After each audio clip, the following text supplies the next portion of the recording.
Calleri voltou a marcar contra o rival, o algoz do Alvinegro.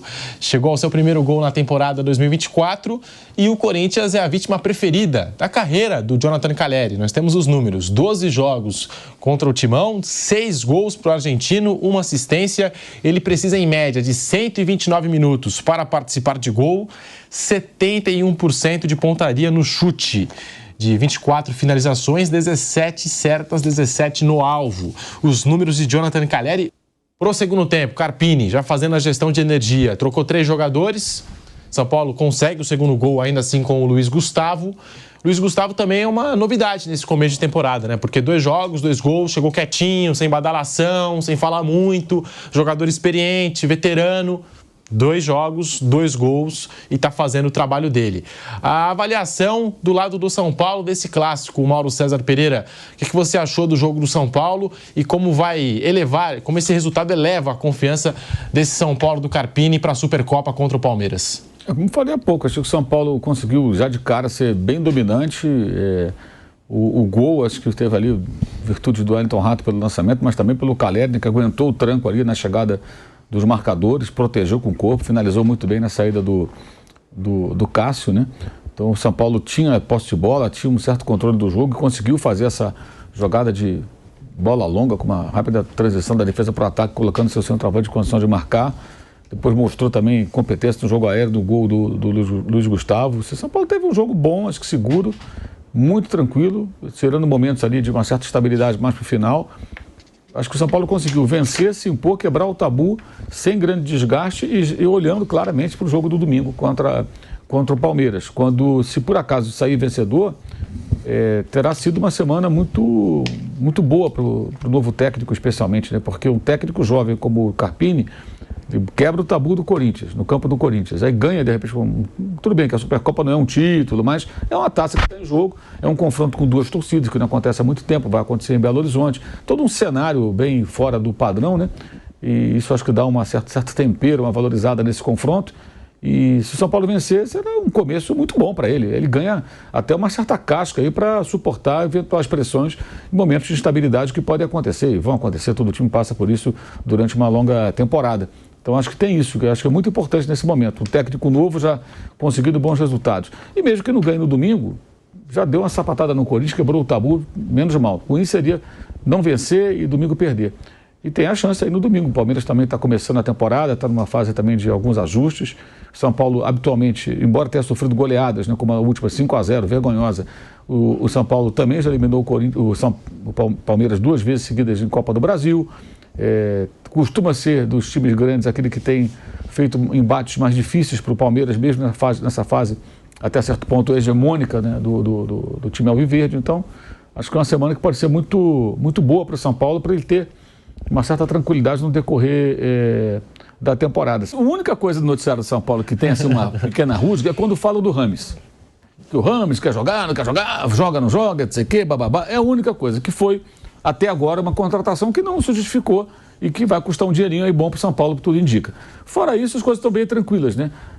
Estão calmas. Agora, não é fato, na minha opinião, que o São Paulo é um time pronto. Ontem eu vi isso. Não é pronto, é um time que o técnico vai ter... Ah, não, vai tocando do jeito que o Dorival deixou. Gente, o cara é um técnico, chega num clube, deixa como o outro deixou. Não, você tem que melhorar o time. E o time do Dorival tinha problema. Quantas vezes nós discutimos aqui problemas do São Paulo no ano passado?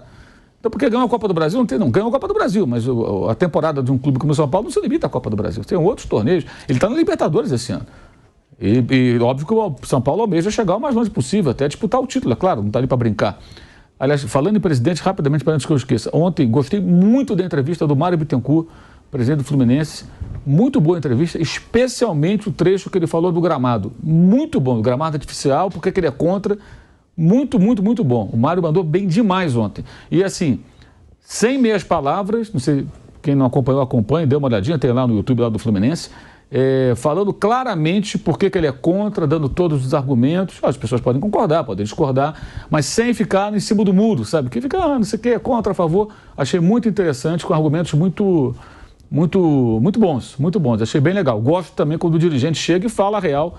Aí concorda, discorda, tudo aí faz parte do jogo. Teve isso ontem. O presidente do Fluminense deu entrevista coletiva, falou dessa questão do gramado sintético. Ontem até o Lucas Moura aproveitou a ocasião, já que está todo mundo falando, disse que ele não acha adequado para o futebol, o gramado sintético. O Lucas Moura, ao ser questionado, ele falou, já que está todo mundo falando, vou falar também, vou dar minha opinião. Não acho que é adequado, disse o Lucas Moura na saída do estádio do Corinthians. Bruno Prado, São Paulo, acabou o tabu, o torcedor está feliz da vida com essa vitória em Itaquera, Bruno. O São Paulo é importante vencer clássicos, melhorou muito o desempenho em clássicos já de alguns anos para cá. O São Paulo teve um período que perdia quase todos os clássicos para o Palmeiras, para o Corinthians, para o Santos. Isso já melhorou há um bom tempo, lá para 2020, 2021, a partir de 20 começou a ter uma melhora no desempenho em clássicos. E o time realmente está tranquilo por enquanto. O Carpini vai montando um time com a base do ano passado, dos titulares da Copa do Brasil, daquele time que jogou a reta final da Copa do Brasil. Ele perdeu o Caio Paulista e perdeu o Beraldo. Ontem jogou o Diego Costa. Ontem acho que foi o primeiro jogo que deu para ver quem é o zagueiro que, pelo menos por enquanto, é o titular, porque o Arboleda não jogou os 2 primeiros jogos e o Diego foi poupado no último. O Alan Franco havia atuado nas 3 partidas anteriores. Ontem o argentino ficou no banco e jogou o Diego ao lado do Arboleda. E para mim o Diego é o melhor zagueiro mesmo, depois do Arboleda. Eu também, a minha opção seria o Diego Costa mesmo. Aí depois no desempenho, se ele for bem ou for mal, ele pode perder posição. Tem o Ferrarese e tem o Alan Franco. E o Wellington na esquerda, que também era o natural com a saída do Caio. E o Nestor está machucado, né? Outro titular da Copa do Brasil, que operou o joelho. Então ele está usando o Lucas na ponta esquerda e o Luciano por dentro. Esse é o time base para esse início de temporada. O Luiz Gustavo tem entrado bem, mas tem uma dupla de volantes que encaixou muito bem com Pablo Maia e Alisson, então pode ter uma disputa aí. E um detalhe, né? Só 2 jogadores do São Paulo iniciaram as 4 partidas, o Wellington e o Caleri. Isso mostra que eles não têm reserva.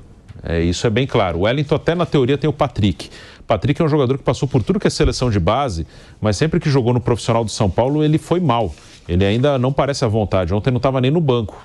Então, o Wellington jogou todos os minutos, inclusive, né? Então, falta alguém ali. O Patrick, pelo jeito, também na pré-temporada, não passou essa confiança aí que ele pode revezar com o Wellington. E não tem realmente um centroavante reserva para o Caleri. Pode adaptar ali, o Galopo pode jogar ali, o Luciano pode jogar, até o Juan, mas não tem assim um reserva claro para o Caleri. Ano passado, teoricamente, tinha o Erisson, mas o Erisson também machucava muito. Então, se o Caleri tiver algum problema ali, o São Paulo vai ter essa dificuldade. O Galopo foi bem quando jogou de centroavante ano passado no Paulista com o Rogério, mas não sei se seria ele assim para ser um centroavante quando o Caleri não puder jogar. Então, o fato do Wellington e do Caleri terem atuado nos 4 jogos mostram ali 2 lacunas assim, de elenco. Eles não têm realmente reservas prontos para jogar. E você até citou ontem, né, Bruno? O Moreira, bom jogador, hein? É bom. Bom jogador. O Moreira é bom. Às vezes, tomada de decisão, isso aí vale para qualquer jogador jovem, né? Que já chega para o profissional, mas gostei da atuação do Moreira quando entrou ontem. Ele é bom. O Moreira é um cara que jogou bastante em 2022 com o Rogério. O Rogério gostava muito dele. Ele pode jogar de lateral direito, de lateral esquerdo e de volante. Ele faz algumas funções. Ele tem nacionalidade portuguesa também, já jogou em seleção de base de Portugal. Só que ele teve uma cirurgia de joelho, né? Ele rompeu o ligamento no final de 22, então em 23 ele jogou muito pouco. É um cara que dá para ser utilizado, sim, né? Pode jogar nas 2 laterais, pode jogar como volante. Acho que se estiver bem fisicamente, ele vai ser uma boa opção para o São Paulo. Deve ser bastante utilizado ao longo da temporada. Vamos ouvir o técnico do São Paulo, Thiago Carpini, a avaliação que ele fez desse jogo. São Paulo que tem pela frente aí a Supercopa, semana cheia, né? Já começou com um clássico e vai ter outro clássico no fim de semana, esse sim valendo taça, valendo aí a Supercopa do Brasil. Carpini fala e você acompanha aqui no Bate Pronto. O jogo como era esperado, né? Como eu falei anteriormente, vocês sabem bem disso, um jogo como esse não tem retrospecto recente, não tem retrospecto antigo, é tudo muito igual, é uma outra competição, parece muito clichê, mas é exatamente isso, é uma atmosfera diferente, é uma preparação diferente para esses tipos de desafio, e eu acho que a equipe se portou bem, né? Jogar contra o Corinthians aqui na Arena em qualquer circunstância é sempre muito difícil, é desafiador, então eu avalio de maneira muito positiva. Claro que uma vitória como essa, uma quebra de tabu, não significa que não houveram muitas situações a serem melhoradas, né? E isso a gente tem esse entendimento, nem tudo foi tão bom, mas no geral o saldo é muito mais positivo, né?